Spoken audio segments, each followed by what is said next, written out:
Thank you, Carol. This is a really nice job to have today to talk about all the research that's going on in the unit, most of which is being done by people other than myself. I'm going to have to apologise in advance because we can't actually fit all the research into this sort of talk. There are projects going on done by every registrar, every SHO, and it's just wonderful to work in a unit where research is such a big thing. Okay? What I am going to try and do is touch on a few of the big areas and one or two of the big projects that are going on, try and look at the baby as a whole. And I've put the titles of some of the supervisors of the research up top so that if anybody wants to talk about the research, they know who to go to. But I can't at any stage forget the really hard work done by all our postdoctoral students, as I said, and our NCHDs in getting this research done. So where we are and where we're going, well, let's have a little think about neonatal research. I think every woman that crosses the threshold of the Rotunda has either hopes, dreams, or a plan in mind for their baby. And it goes not from the newborn period, but all the way through life. But the things that happen in the newborn period have a really big impact on the later stages of development and where people go to, what they can do. Oh, sorry, I went the wrong way. A lot of the times in the neonatal unit, we see a small group, but a small group of very sick babies, where some of those plans and hopes and dreams are quite severely endangered. That can be for a combination of reasons. Sometimes it's our premature babies, our very preterm infants, and they have a whole host of problems which can be quite different from our older term infants, the ones that are delivered at their due date, and tend to mostly have problems with coming out into the world, the stresses of labour, with congenital anomalies or things that have developed wrongly in the womb and only show up at birth, or helpfully, with the fetal medicine unit, will have identified them beforehand, and those babies who have problems making the transition from being a mother and baby unit to independently living on their own. We also have a very sick but very large cohort of babies delivered in very early during pregnancy. And when you think about a child delivered at, say, 24 weeks, you're only a little bit over halfway through pregnancy. You're not formed. That means your lungs aren't formed, your heart is formed but doesn't necessarily function exactly the same way. Your brain is still developing. You need all sorts of nutrition and growth that's faster than at any other time in your life. And so dealing with those children in the newborn period in the NICU is really quite challenging. Not least because we don't understand everything about these babies. They're not the same as an adult, just a lot smaller. They're not even the same as those babies who come out on their due date because they're immature and they need a huge amount of support. I'm going to start with the brain because I think as a visual, it's one of the things that really stands out.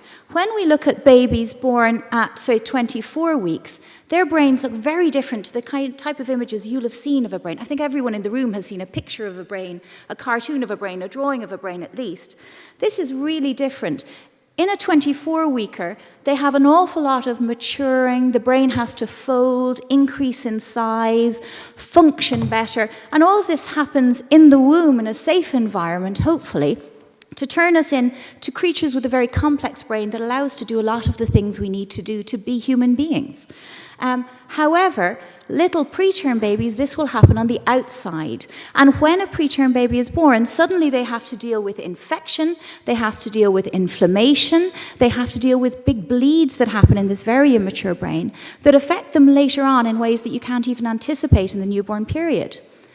As a term, so looking at what we can do for the preterm baby, we look at how to protect these babies if we know they're coming out. And for this, we're reliant on our obstetric colleagues, obviously.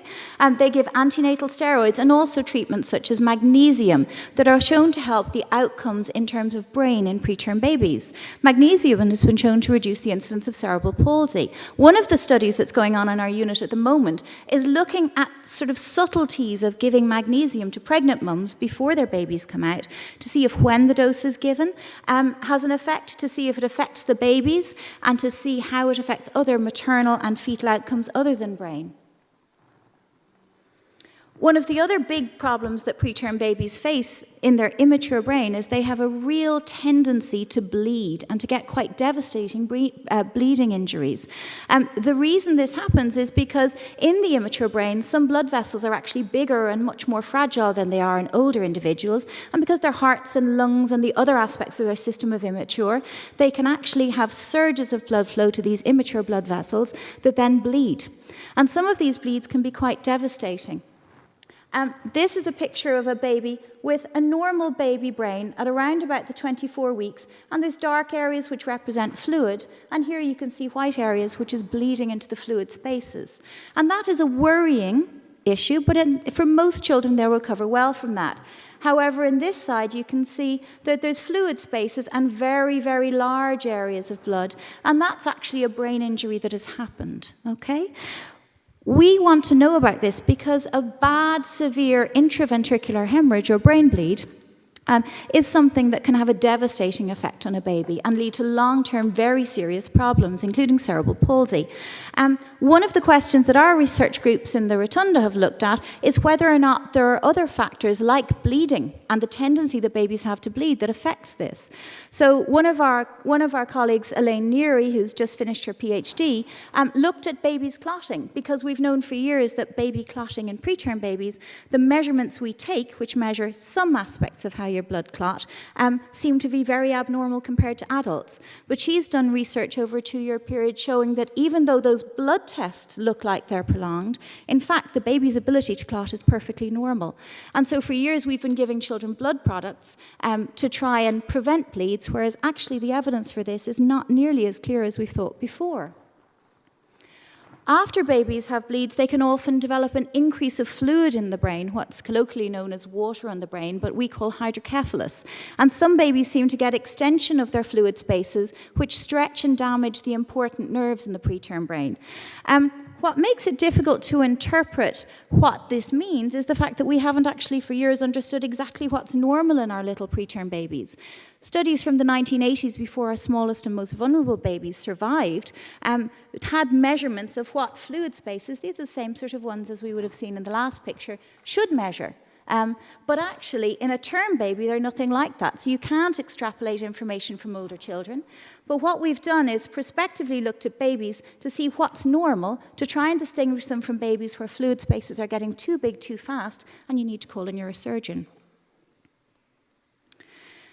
When you get to term babies, so away from our little premature and immature babies, you get into kids who are hopefully very normally formed, although at times our fetal medicine department will have picked up quite severe fetal anomalies that we need to deal with.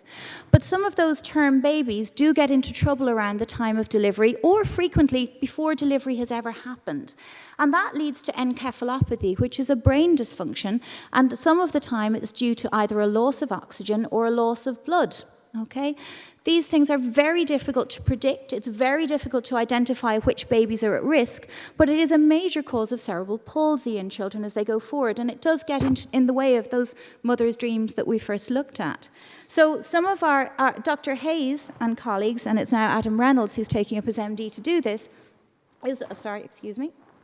is looking at the use of CTG, but a number of other markers to try and pick out kids who are potentially at risk of developing encephalopathy and all the serious legacies that go with it, in an attempt to look at where you could intervene and what could make a difference.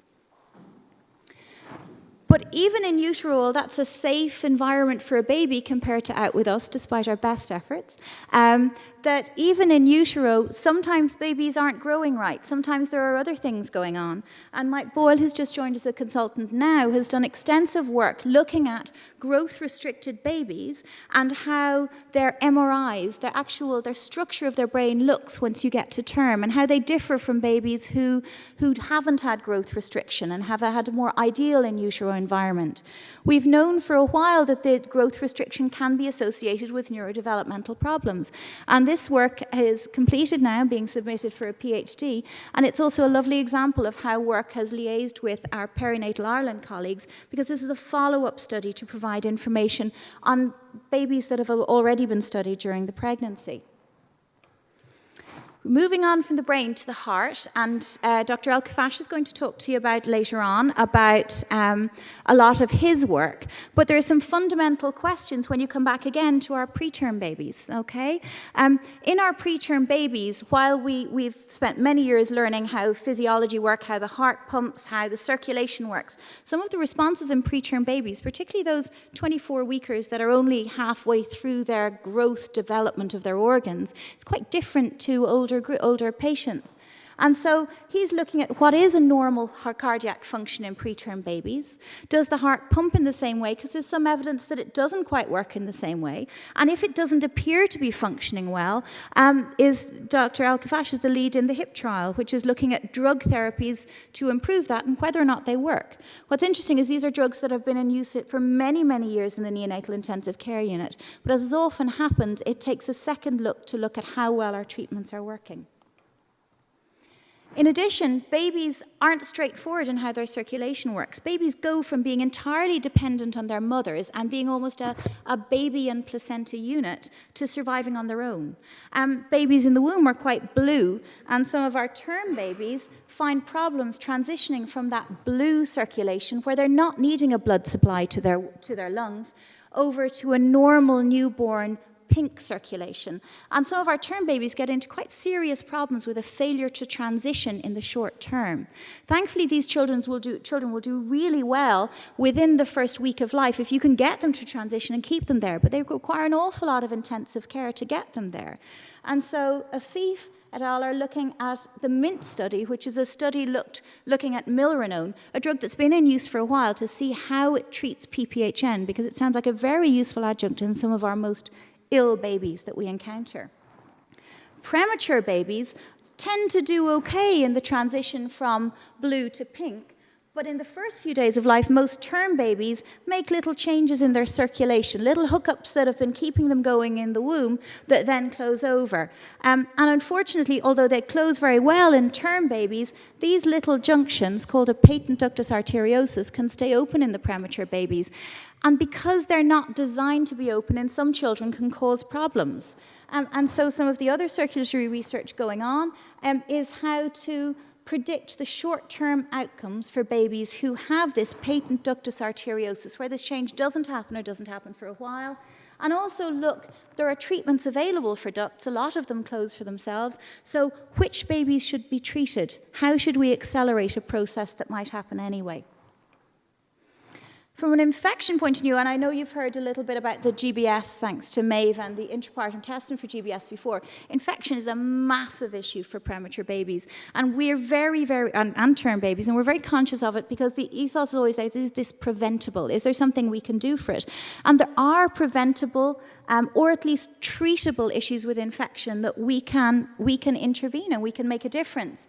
I think, the targeted screening for CMV in infants who failed the newborn hearing test is a really major project that Wendy Ferguson is undertaking.